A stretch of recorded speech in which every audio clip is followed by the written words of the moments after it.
Ya,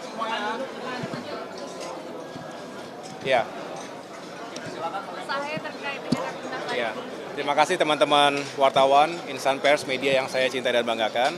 Saya senang sekali berbahagia hari ini bisa datang secara langsung mengisi salah satu sesi di Rapimnas Kadin tahun 2024, memenuhi undangan sahabat saya, Mas Anindya Bakri sebagai Ketua Umum Kadin dan para pejabat teras, hadir para wakil Ketua Umum dan para pengurus Kadin di tingkat provinsi, termasuk juga asosiasi dan para tokoh senior Kadin yang juga tadi hadir di acara ini.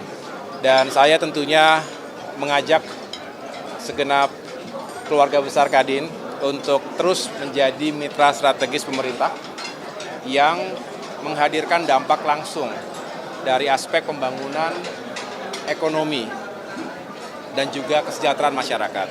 Tema besar hari ini tekan kemiskinan, tingkatkan pertumbuhan ekonomi 8%.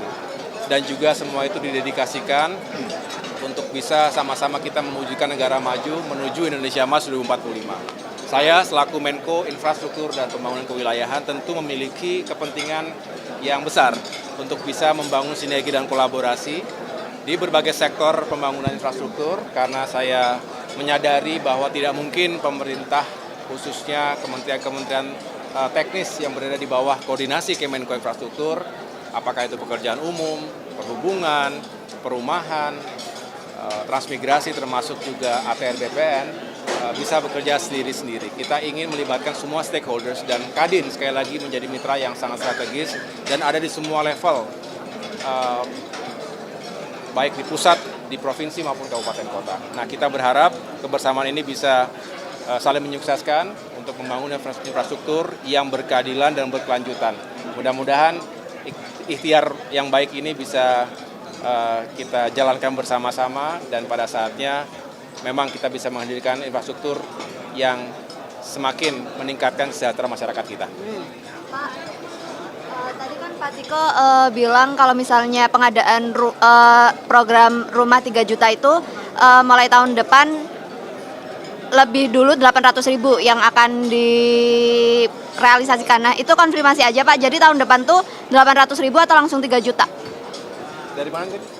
Pak Tiko, Wakil Menteri BUMN. Oh, nanti saya akan menyampaikan ini secara khusus ya, supaya tidak salah statistiknya. Yang jelas memang ada program 3 juta rumah dan itu semua tentu harus ada step by step-nya. Bagi saya yang paling penting adalah sebelum saya memberikan statement yang resmi, karena nanti juga saya harus duduk lebih intens lagi dengan Kementerian Perumahan dan Kawasan Permukiman, yang jelas nanti akan kita bisa menjelaskan step by step-nya ya. Sebelum saya menetapkan secara khusus berapa jumlah dari perumahan yang akan dibangun. Kalau ada rumahnya juga Pak?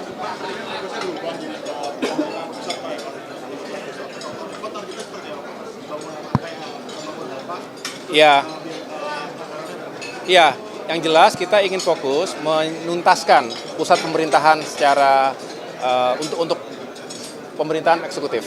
Sekaligus secara bersamaan, karena juga nanti kita bekerja sama, berkoordinasi ketat dengan otorita IKN, Pak Basuki misalnya di sana, yang juga kita sama-sama sedang merapikan untuk perencanaan pembangunan Center for Legislative ya, untuk parlemen dan juga untuk judikatif. Jadi di situ yang akan kita rempungkan di masa-masa awal nanti.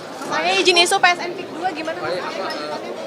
Usulan dan masukan untuk Kadin dalam pembangunan cita-cita di sektor pemerintahan dan infrastruktur. Ya, Kadin sekali lagi punya peran yang sangat strategis karena merupakan asosiasi ataupun himpunan dari para pengusaha yang punya rekam jejak dan punya kapasitas secara finance yang juga kuat. Dan ini menjadi salah satu kekuatan untuk bisa membantu pemerintah melanjutkan pembangunan. Pembangunan yang berkelanjutan ini penting. Kita akan review secara teliti mana saja yang tinggal kita tuntaskan. Ada beberapa yang dalam waktu dekat ini bisa kita segera tuntaskan, tetapi juga yang membutuhkan planning dalam jangka menengah dan panjang. Kita akan duduk bersama sehingga kita bisa analisa, lakukan assessment, berapa anggaran dibutuhkan, dan sumber daya apa lagi yang kita juga harus siapkan. Oke ya, makasih. Izin dong PSN Pik 2 gimana Mas? Nanti komentar nanti. Ya, makasih.